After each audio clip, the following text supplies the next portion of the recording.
All right, it's a tradition. I got to have this song play. It's super cheesy, but I cannot find another song that I think is like, that beats this one yet. I've tried some different things, but I'll continue to look. All right, it's time for another one of our CommsClubCast episodes. Today, I'm joined with my already friend, Ava Speck, and Ava is a senior here at Revis, and we're going to talk about being a senior, being at Revis, being a Ram, what the future holds. We're going to laugh, we're going to cry. It's going to be amazing. So welcome, Ava. How are you doing today? Hello, I'm doing pretty good. How are you? I like to say that I'm average because it's a safe answer and it doesn't like drive the conversation forward. Okay. So for all of you, that's free. You can use that, when people are passing you by in the hallway and they're like, hey, how's it going? How are you? You can say average. And then they kind of give you a second look. No, but I'm pretty good. I think I'm pretty good. So we already know each other because, we can get into that. I guess we can get into that first. You were in my homeroom as a freshman. Yeah. Yeah, along, what was that, 4 years ago? I guess we consider it 3 years ago, 3 school years ago, which seems like a lifetime. But tell us a little bit about that experience. I think I want to get into that first. So what did you think about being a freshman in my homeroom? I was in there with my friends, so I liked it. But I thought it was funny how anti-college you were. I mean, do you remember what my point was of bringing that up? I wasn't trying to convince students not to go to college, but... Okay. Right. I remember your vacuum story where somebody threw a vacuum or something. That's why you went to school. Okay. Yeah. I mean, I can see why that would, as a freshman in high school, I can see why that would have struck you as that stuck out as an odd thing. So the story of my life is how I ended up becoming a teacher was on accident because someone who I never met before at a college decided to go on top of the dormitory and throw a vacuum cleaner off the roof just to see what would happen. And no one was injured, but they arrested this person and they expelled him from the school. And he had signed a lease for an apartment the following school year with 2 of my friends. And my friends called me and they're like, we got problems here because now we have 2 people that have to pay for this 3-bedroom apartment off campus. And I had just finished Moraine Valley. So I went to Moraine Valley for 2 years and got my associate's degree. And I said, well, I'll just come down there. And that's how I chose my college, was because some person I never met decided to throw a vacuum cleaner off of a rooftop. An odd story and an odd way to make your choices. But I think what my point was there is like, you never really know, right? You have a plan, but things change and you don't know what the future holds. And a lot of it is just kind of up to the universe to decide. So not that you all shouldn't go to college, and also don't wait for someone to get arrested and thrown out of school in order to choose your college. So let's talk about your college. I didn't convince you not to go to college. So you didn't. What are your plans next year? So I want to be a judge. So I have to go to 4-year and then I got to go to law school and then I got to be a lawyer for a little bit. I'm not 100% where I'm going to go yet, but I've gotten into 2 of my top choices. I got into Georgetown and University of Virginia, which are kind of like down the street from each other geographically. So probably one of those, yeah. Why were those your top choices in terms of what they offer in your field of study or the location or all of the above or what? So Georgetown is in Washington, D.C., I've always kind of wanted to study in DC. They're kind of like their motto for their law school is like study law where laws are made. And so University of Virginia's close to there. So a lot of like my safeties and stuff are just close to the area. Okay, so your first choice was Georgetown. You got accepted to both. Do you know which one you're going to pursue? Or are we still... I'm still waiting on a couple other schools as well, but it's mostly just financial aid now. I would love to go to Georgetown, but also like DC in itself right now is pretty militarized, which is another interesting thing I wasn't expecting when I started applying. So, well, hopefully no one throws a vacuum cleaner off of a dorm roof, and then hopefully that doesn't apply here. But a judge, that's really interesting. How did you come to that decision? Do you know someone who practices law? Do you know any lawyers? Do you know any judges? So my mom is a paralegal. So I've been along, I've seen that, seen kind of what an office looks like. Couple of lawyers, I've met them. But I actually, like, a while ago, probably my freshman year, actually, I was meeting with a judge. So I had to, like, go appear in court or whatever.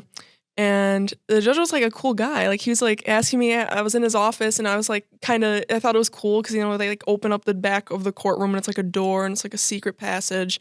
And you go in, and it's his office, and he's got, like, playbills in the back. He's got, like, Hamilton and Lion King in the background. And he was just, like, talking to me about, like, baseball. He's like, oh, you like baseball? What's your favorite athlete? He's talking to me about Aaron Judge. And I was just like, oh my gosh, this guy's cool.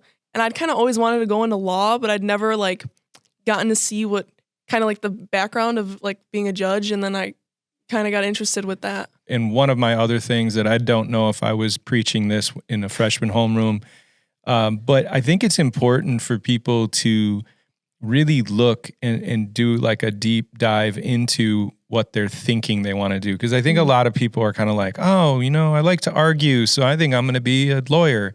Or, lawyers make X amount of dollars and I want to accumulate wealth, so I think I'm going to pursue that. And they've never met anyone like that. They've never experienced it. They've never been in a workplace. They've never asked the important questions like, do you like what you do? Like, if I'm going to do something, I need to meet somebody and I need to understand, like, what their life is like. And I think that we kind of miss that a lot of times. And that was some of my other cautionary tales about college is, you end up going to college and then you end up getting in this major and then you realize halfway into it that you need to pivot because you're pretty sure you hate this and you didn't have an experience with it before. But I also think it's probably pretty cool that the judge that you happen to meet was a cool person and they had this, like, they connected with you in this way where you're like, well, this isn't the way that I visualized a judge. Like, they're into these plays and I'm into that and they're talking about baseball and we're having a conversation about, like, who would have thought, right? So I think that's a really great experience for you to have. So a judge, what kind of attorney or what kind of law do you think you would want to practice before you get to the point where you're trying to be the judge? Probably, I know it's really basic, but probably just like corporate because I kind of want to practice maybe bankruptcy like law or like as a judge, like rule over bankruptcy. But I know it kind of depends on, because a lot of judges do this thing where, like, depending on your area, you rotate like every couple of years to keep it fresh, to keep like your opinions fresh and unbiased. But I just think that maybe that would give me the best chance. But I'm not really, like, partial to any. I think criminal could be really cool. I think family could even be really cool. But I'd love to see that. That would be another benefit of being on DC is you get, like, a bunch of internships literally in, like, Capitol buildings. So when you're in that freshman homeroom, you had, like, a sense of a bit of more maturity than I think most freshmen in high school have, which I think is really refreshing and really cool. So you kind of, I don't know, I feel like you've always kind of possessed an old soul. I'm just old and you've got an old soul. So that's why we always, I think that's why we get along. In terms of your 4 years here at Rebus, what would you say your experience in your academic classes, like which classes have been sort of like standouts, have really taught you the most or were surprises to you? Probably, like, this is going to sound funny, but probably my Spanish classes. I've had Miss O'Shea for the past 3 years, so it's kind of like I'm really close with her now because, like, even last year I was in Spanish 4, there was 11 kids in that class, and they were all seniors. So for the past, like, the last, like, 2 or so weeks, I was just running around with Miss O'Shea, like, doing side quests. But yeah, like, I feel like it's really interesting. I like learning new things. It's something that you never really cover on as in depth as other concepts, like, like math, English, you learn about that forever. But it was just like one of my first experiences with like an elective. And, I really like the teacher. So don't always be looking too far ahead. Have experiences now and try things while you're in high school. Try different electives because as you know, you're about to turn the corner into going to a university and you're in a serious field where you have to be really on point and really focused. You don't have time to take a pottery class. You don't have time to, and people are like, oh, I'll get to that later once I get into my life and I have time and I have money. Well, guess what? You have less time and you have more money, but you don't really have an opportunity. Like in high school, it's like, okay, I could still take some elective classes and try some things. And maybe you ended up taking Spanish and you didn't like it at all and you didn't have that connection with a teacher, but not putting yourself in that position would have been a tragedy because it ended up being funny how that was your favorite class, right? And it's really doesn't have much to do with what you're going to continue doing. Yeah. Yeah, I like that one. I like my environmental science class this year is really cool too.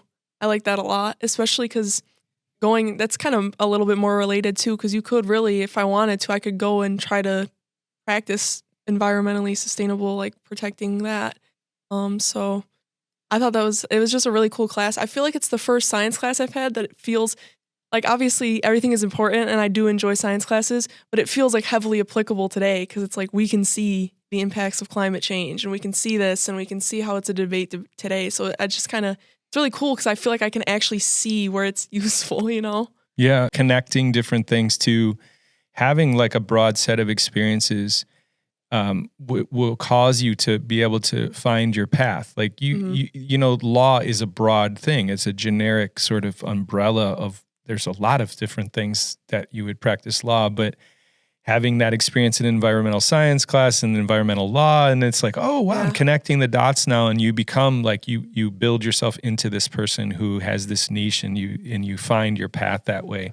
So it's important to always be open to new experiences and try new things and learn things and have just a general passion and curiosity for learning different things and not be very closed-minded, because I think that people that have succeeded academically, many times they put themselves in this really tight little thing where they're like, well, I must study math all the time and I'm going to be the math, you know. Yeah. But just broadening your horizons, I think, makes you into just have a wider range. And I feel like it makes you a lot more well-rounded. Like I feel like if I'm going into law and I'm going to be helping people or at least attempting to, then I would never want to like mess it up for them or not be able to because I have too closed off of a mind. And even though like, I don't know, I would definitely say I like humanities a lot more than I like some of my math classes, just how the way it clicks in my mind. But I would never not want to be able to take them just to see like what others get out of it, you know? Yeah, for sure. And you're good at math, right? Is that like I am a mathlete and I am part of the science club. So yeah. Okay, so let's go ahead and list the things, because this is another thing. I mean, we know that you're a senior. We know that you had a lot of success. We know that you have these big plans, and all of this is wonderful and great. But, you know, while we're on the topic of really expanding your horizons and trying different things, can you possibly right now on the spot list off all of the athletic activities, academic clubs, all of the things that you have done in 4 years? Ready? Go. Lightning round. All right. Softball, track, volleyball, cross country, student council, junior class, science club, mathletes, scholastic bowl, speech. I feel like I'm missing some. I definitely missed one. That was pretty good. But and that's almost all of them. That's a lot of stuff. Like you obviously you don't do all of those things still. Like you had to give some of them up. So some of them had to fall on the wayside because you're like, okay, the plate's too full and everything's going to fall on the floor. What are the things that have kind of stuck with you the whole time where you're like, these are like my core things that are my jam that I stuck with? My favorite ones are speech and track, probably. Speech is kind of interesting because I know I talked about like trying new things, but I feel like speech is where I get to do something that I like know that I'm good at. You know, like it's kind of something I get to, instead of trying new things, it's kind of embracing something that I already like a lot. And I feel like I get to kind of practice for being like a lawyer with what I talk about. And then track is just, I feel like I get to just be an athlete, you know?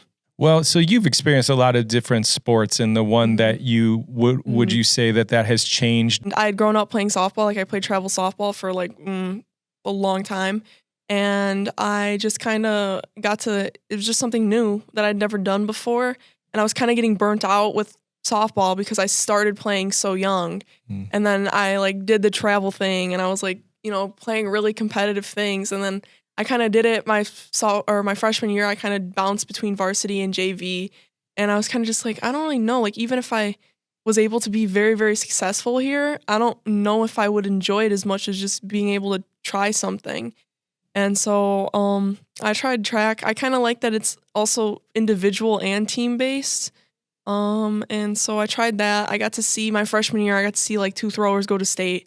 And that was kind of what like wooed me over, as I was like, I would love to be able to like go to state in something. And so then next year I transitioned into volleyball because I lifted a lot more for track, for throwing, and running long distances, and then trying to also bulk up is kind of counterintuitive. So then I started playing volleyball, and I really enjoyed my teammates there.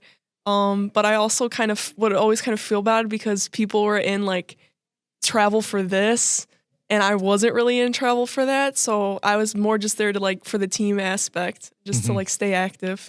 I was role playing a volleyball player. Yes, yeah, I play one on TV just for fun to try something new. The burnout on something is very real.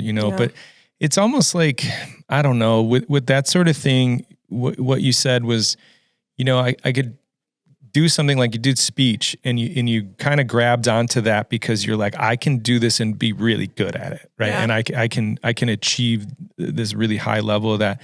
And you probably could have done that in softball too. Yeah. But you made a choice. You picked a lane, right? And I think that to an extent, it's important to balance that, like trying new things, but also knowing what your strengths are, and really trying to get to the highest level you can in something, I think is really important, and not just to be a dabbler, somebody that bounces around and does all these different things, and you're like, man, nothing really sticks. Yes, yeah. All right, so you're involved in a ton of things, right? Yes, and you've been really busy here, and you're making the best of your time. You're making like the most of your 4 years of high school. I mean, you probably bled the place dry in terms of like what the opportunities were and what you can get out of it, right? You're like constantly hunting for all these different things. So how do you keep that? How do you keep that, like being able to achieve a high level academics and to stay on your path that you want to go on and do these big things, right? That require a high level of study, the activities that you're doing, the sports that you're doing. How do you manage keeping balance? I don't know. It's important. Obviously, it's important to stay on top of your grades, and you do have to stay up pretty late sometimes, finish homework, study, or whatever. But it's also like you got to kind of learn when to just kind of chill for a little bit. Like some stuff can wait, and I'm not saying procrastinate everything, but it's not like everything has to be done this moment. I feel like it's really easy to burn out when you feel like you're doing the same thing all the time. Like when you feel like you're living the same day over and over again. And I feel like sometimes school kind of gets like that. And so just like trying to have new experiences and kind of, take time to do hobbies that you enjoy is kind of how you manage like not burning out. All right. So what we're going to do is we're going to make a pact that after you end up going and exploring the future of law and you become an attorney or a judge or you have about 7 years to do it. You got it, 7 or 8 years. Do you think you're going to make it happen with 7 or 8 years? I'd hope so. Otherwise, I'm hoping so. I'm hoping I don't have to take a gap year or anything in between. But yeah, that would be about the average time. I'd hope so. Yeah. Okay, so within 7 years is about the time that I'm going to be retiring from teaching, right? Okay. So what we're going to do is we're going to make a deal that you're going to come back here and we're going to sit down and we're going to talk about your experience post-Revis. Okay. Like the 6 years. We're going to talk about the 6-year gap after high school and give everyone that perspective. We've been friends for a long time, so I love doing this because I get to meet new people, but we already knew each other, so I knew this was going to be cool. And you talk for a living, so I knew that you weren't going to have a hard time with that. We're going to roll the exit credits, and we'll see y'all the next one. Bye-bye.